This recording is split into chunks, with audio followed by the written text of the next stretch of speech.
रूस के सस्ते तेल का आम आदमी को कोई फ़ायदा नहीं, ये सब एक सरकार का छलावा है। तो hello guys, welcome to my YouTube channel. आज हम बात करेंगे कि अभी ट्रम्प टैरिफ की बात चल रही है। ट्रम्प जो कि अमेरिका के प्रेसिडेंट हैं, उनका कहना है कि भारत रूस का सबसे बड़ा तेल खरीदार बन चुका है और इसीलिए हम उन पर प्रतिबंध लगा रहे हैं। और भारत पर काफ़ी सारे प्रतिबंध लगाए गए हैं और उनमें से एक है कि 50% टैरिफ भी लगाया गया है। तो आखिर रूस से अगर हम सस्ता तेल खरीद रहे हैं तो आखिर हमको फ़ायदा क्या हो रहा है? हम आज भी 110 रुपये लीटर पेट्रोल डलाते हैं, डीजल डलाते हैं, महंगा ही है। तो तेल कंपनियों की कमाई 25 गुना तक बढ़ गई है रूस के तेल से। सरकार को भी 40% तक टैक्स मिलता है इससे, लेकिन इससे हमको कोई भी फ़ायदा नहीं हो। इसका रीज़न ये है कि भारत तेल खरीदता है, उसको रिफ़ाइन करता है और दूसरे देशों में बेच देता है। मतलब उसको फ़र्क नहीं पड़ता कि उसके देश के लोग 110 रुपये लीटर में पेट्रोल खरीदें, डीजल खरीदें 100 रुपये में, तो उसको फ़र्क नहीं पड़ता।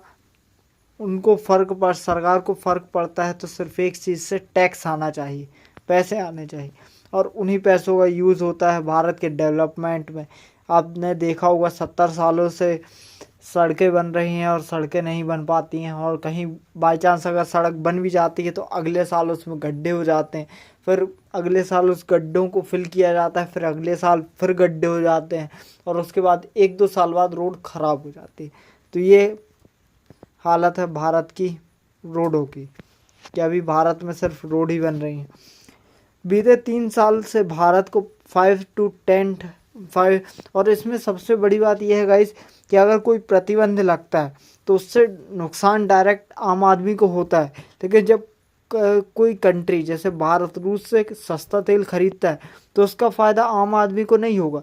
लेकिन जब कोई कंपनी को जैसे कि अमेरिका भारत पर प्रतिबंध लगाता है तो उसमें सरकार बोलती है कि इससे आम आदमी को नुकसान होने वाला है, और वहीं अगर किसी कंट्री से हमको प्रॉफिट होता है तो वो प्रॉफिट आम आदमी तक नहीं पहुंच पाता। बीते 3 साल से भारत को 5 to 30 डॉलर प्रति बैरल के डिस्काउंट पर रूस से क्रूड ऑयल मिल रहा है। मनी लाइफ की एक रिपोर्ट के मुताबिक इस डिस्काउंट का 65% फ़ायदा रिलायंस और नायरा जैसी प्राइवेट कंपनियों के साथ इंडियन ऑयल और भारत पेट्रोलियम जैसी सरकारी कंपनियों को मिला है, और फिर भी सरकार ऐसे बने रहती है जैसे वो कंगाल हो। वहीं सरकार को 35% टैक्स मिला है, का फ़ायदा मिला है। आम आदमी के हिस्से कुछ नहीं आया और ना ही आएगा, क्योंकि ये लोग कभी आवाज़ ही नहीं उठाते। बीते दिनों अमेरिका के राष्ट्रपति डोनाल्ड ट्रंप ने भारत पर 50% टैरिफ लगाए। हाँ, अब इस टैरिफ से जो नुकसान होगा वो आम आदमी के खाते में ज़रूर आएगा, लेकिन प्रॉफिट कभी आम आदमी के खाते में नहीं आएगा। उन्होंने इसका कारण रूस से तेल खरीद को बताया है। ट्रंप का कहना है कि भारतीय रिफाइनरी कंपनियां इसे प्रोसेस करके यूरोप और अन्य देशों में बेच देती। भारत को इस बात की कोई परवाह नहीं है कि रूस के हमले से यूक्रेन में कितने लोग मारे जा रहे हैं। रूस भारत का टॉप ऑयल सप्लायर है। रूस से 17.8 लाख बैरल प्रतिदिन हमने आयात किया है। आम आदमी को सस्ते तेल का फ़ायदा क्यों नहीं मिल रहा? क्योंकि भले ही तेल की कीमतें कागज़ पर ही रेगुलेटेड हों, लेकिन रिटेल कीमतें सरकार और तेल कंपनियों के नियंत्रण में है, और सरकार इसे कम होने नहीं देती, क्योंकि सरकार का सबसे पहला काम यह है कि अपने ही लोगों से पैसा वसूलना, टैक्स वसूलना। सरकार को टैक्स से स्थिर आय चाहिए, और तेल कंपनियां पुराने एलपीजी सब्सिडी के नुकसान का हवाला देकर, मतलब झूठ बोलकर, धोखाधड़ी से मार्जिन को जायज़ ठहराती हैं, और यह सरकार और कंपनियों की मिलीभगत होती है। नतीजा यह है कि सस्ते तेल का फ़ायदा कंपनियों और सरकार के खजाने में जा रहा है, ना कि आम लोगों की जेब में। आम लोगों की जेब में सिर्फ एक ही चीज़ जाती है, वो है लॉस। पेट्रोल और डीजल की कीमत एक बड़ा हिस्सा टैक्स में चला जाता है। इंडियन ऑयल के मुताबिक केंद्र सरकार दिल्ली में पेट्रोल पर ₹29 प्रति लीटर और डीजल पर ₹17 प्रति लीटर की एक्साइज ड्यूटी भरते हो। किस हिसाब से एक्साइज, मतलब हर चीज़ में आप टैक्स देते हो और बदले में आप डेवलपमेंट के नाम पे घंटा, डेवलपमेंट के नाम पे बस एक ही चीज़ देते हो, सड़क, वो भी सड़क में गड्ढा, और क्या डेवलपमेंट। इसके अलावा राज्य सरकारें वैल्यू एडेड टैक्स लगाती हैं। दिल्ली में पेट्रोल पर ₹15 और डीजल पर ₹12 वैट लगता है। मतलब देखें तो आधा टैक्स तो सरकार, केंद्र सरकार लगाती है, और जो बचा कुचा रहता है वो सेंट्रल, जो बचा कचा हुआ होता है वो उस प्रदेश की जो भी गवर्नमेंट होती है वो लगा देती है। मतलब सब मिलकर लूटने का काम करते हैं। कुल मिलाकर पेट्रोल और डीजल की कीमत 40% से ज़्यादा है। मतलब और कंपनियां बाहर, जो कंट्रीज़ होती हैं, वो हमको कम में ही बेचती हैं, हमको महंगा इसीलिए पड़ता है क्योंकि हमारे यहाँ की सरकारें हमको सस्ता खरीदने नहीं देती। उनका काम है हमसे जितना हो सके उतना पैसा निचोड़ लिया जाए। रिपोर्ट के मुताबिक अप्रैल 2025 में एक्साइज ड्यूटी में ₹2 प्रति लीटर की बढ़ोतरी से केंद्र को 32,000 करोड़ रुपए की कमाई हुई, और यही एक एक ₹2 करके धीरे धीरे कीमतें बढ़ाई जा रही। सरकार के लिए यह टैक्स एक स्थिर और भरोसेमंद आय का स्रोत है। अब एक ही चीज़ है जो इस कंट्री को चेंज कर सकती है, वो रिवॉल्यूशन। जितने भी ये नेता हैं सबको पकड़ के सबको शूट एंड साइट। सस्ते तेल का फ़ायदा ग्राहकों को देने के बजाय सरकार इस पैसे को अपने खजाने में रख रही है ताकि दूसरे खर्चे पूरे हो सके। खर्चे जैसे रेंज रोवर से घूमना, खर्चे जैसे और भी कंट्रीज़ में अपने प्लॉट्स लेना, खर्चे जैसे अपने बच्चों को विदेशों में पढ़ाना, ऐसे खर्चे पूरे हो सके। तेल कंपनियों को सस्ते और उन खर्चों में एक और चीज़ है, योजनाएं चालू करना, लाडली बहना योजना चालू करना ताकि गरीबी बनी रहे। तेल कंपनियों को सस्ते तेल से कितना मुनाफा हुआ, तो वित्त वर्ष 2020 में भारत अपनी ज़रूरत का केवल 1.7% तेल रूस से आयात करता था।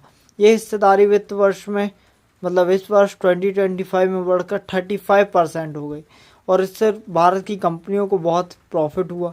रूस से सस्ता तेल खरीदने का फ़ायदा ऑयल कंपनियों के मुनाफे पर भी देखा।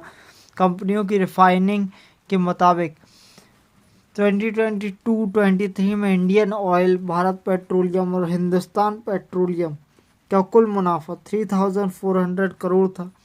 23-24 में इन तीनों सरकारी कंपनियों का मुनाफा 25% बढ़ गया। तीनों ने मिलकर 86,000 करोड़ रुपए कमाए, और आम आदमी को क्या मिला, घंटा।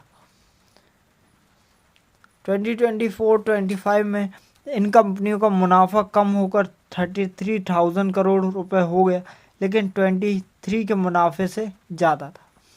भारत पेट्रोलियम का मुनाफा एक साल में 1,326 बढ़ा, और ये ऐसे बढ़ा, और सिर्फ कंपनी का ही नहीं, सरकार का मुनाफा भी बढ़ा, और दोनों का मुनाफा एक ही चीज़ से बढ़ा, भारत के लोगों से टैक्स वसूल कर। अगर हम 50 रुपये प्रति लीटर ऑयल खरीदते हैं तो हम इंडिया में बेचते हैं 110 रुपये लीटर, और ये सब क्यों? क्योंकि 25% सेंट्रल गवर्नमेंट वसूल लेती है, और जो भी प्रदेश की गवर्नमेंट होती है वो 25% वसूल लेती है। कुल मिलाकर सब पैसे वसूलने का काम करते हैं। मनी लाइफ की रिपोर्ट के मुताबिक रिलायंस ने प्रति बैरल $12 और नायरा ने $15 का रिफाइनिंग मार्जिन हासिल किया, यानी सस्ते में खरीदा, प्रोसेस किया और महंगे में बेचकर हर बैरल पर ज़्यादा मुनाफा कमाया। रूसी कच्चे तेल में रिलायंस नायरा की 45% हिस्सेदारी है। रिलायंस ने कुल तेल का 30% रूस से खरीदा है। रूसी तेल को प्रोसेस करके अमेरिका और यूरोप में बेचा। रूसी क्रूड ऑयल को आयात करके इसे पेट्रोल, डीजल और एटीएफ जैसे हाई वैल्यू प्रोडक्ट में रिफाइन किया गया। इसके बाद इन्हें यूरोप, अमेरिका, यूएई, सिंगापुर जैसे देशों में निर्यात कर दिया गया। रॉयटर्स के मुताबिक 25 की पहली 6 माही में दोनों कंपनियों ने 24 मिलियन टन रिफाइंड प्रोडक्ट्स निर्यात किए। इसमें से करीब 30% एक्सपोर्ट यूरोपियन यूनियन को किया गया। रूस से सस्ता तेल खरीदने की शुरुआत हुई थी रूस यूक्रेन युद्ध के बाद, और उसके बाद से भारत रूस का टॉप ऑयल सप्लायर बन गया। भारत रूस से तेल खरीदना बंद क्यों नहीं करता? तो इसका सबसे बड़ा रीज़न ये है कि भारत को सबसे सस्ता तेल रूस प्रोवाइड कराता है, और भारत को इससे बहुत फ़ायदा होता है। फ़ायदा ऐसे होता है, भारत की जो कंपनियां हैं वो तेल रिफाइन करती हैं और दूसरे देशों में बेचती हैं, तो इसमें भारत सरकार उनसे लेती है टैक्स। और वही तेल अगर भारत यहाँ पर अपनी कंट्री में बेचता है तो उसमें भी भारत उसमें लेता है 40% टैक्स। मतलब भारत की सरकार को फ़र्क नहीं पड़ता, कोई भी प्रतिबंध लगे, हमारा प्रॉफिट हो रहा है। प्रॉफिट मतलब देश का प्रॉफिट नहीं हो रहा, प्रॉफिट मतलब हमारी सरकार का प्रॉफिट हो रहा। कि आज हम रेंज रोवर से घूम रहे तो कल हम घूमेंगे मर्सिडीज से, कल हम घूमेंगे रोल्स रॉयल्स से। ये हमारी ज़रूरतें पूरी हो रही हैं। इसका मतलब ये नहीं कि आप अमीर हो रहे हैं हम अमीर हो रहे, पेट्रोल सस्ता होगा डीजल सस्ता होगा, ऐसा कुछ नहीं होने वाला गाइस। ये सरकार का काम है अपने ही देश के लोगों को लूटना। लॉन्ग टर्म कॉन्ट्रैक्ट्स की कुछ रीजंस हैं और भी हैं जो भारत सरकार शो करती है कि अन्य देशों से सस्ता तेल रूस हमें प्रोवाइड कराता है। रूस अभी भी भारत को दूसरे देशों की तुलना में सस्ता तेल दे रहा है। जो डिस्काउंट पहले $30 प्रति बैरल तक था वह $36 प्रति बैरल तक रह गया। लॉन्ग टर्म कॉन्ट्रैक्ट, रूस हमारा टॉप सप्लायर है, उस पर हम भरोसा कर सकते हैं। वैश्विक कीमतों पर प्रभाव, काफ़ी कम कीमतों पर हमें प्रति बैरल ऑयल प्रोवाइड हो जाता है। भारत के पास रूस के अलावा किन देशों से तेल खरीदने के विकल्प? तो हाँ, इराक, सऊदी अरब, अमेरिका, साउथ अफ्रीकन देश, नाइजीरिया और भी अफ्रीकन देश, अबू धाबी जैसे देश हैं जहाँ से भारत ऑयल सप्लाई है। भारत को सबसे महंगा तेल बेचता है अमेरिका, और सबसे सस्ता तेल बेचता है रूस, जो कि 37% तेल बेचता है $63 प्रति बैरल डॉलर, और इराक 78, सऊदी अरब 83, और वहीं अमेरिका देखें तो सबसे महंगा 83, और नाइजीरिया भी 83 में बेचता है, $83 प्रति बैरल। रूसी टैरिफ के कारण ट्रंप के लगाए 50% टैरिफ पर भारत ने क्या कहा? तो भारत ने इसे अतिरिक्त टैरिफ को अनुचित कहा है कि इससे हमें तेल खरीदने दो। क्यों? क्योंकि इससे हमारा प्रॉफिट हो रहा है। हमारी जनता का प्रॉफिट नहीं हो रहा है, हमारा प्रॉफिट हो रहा है। रेंज रोवर में घूम रहे हैं हम, हमारे बच्चे विदेशों में पढ़ रहे हैं, तो प्रॉफिट ये हो रहा है हमारा। ठीक है, आज के लिए इतना ही। मिलता है नेक्स्ट वीडियो में, तब तक के लिए bye bye. Thank you so much. Thank you.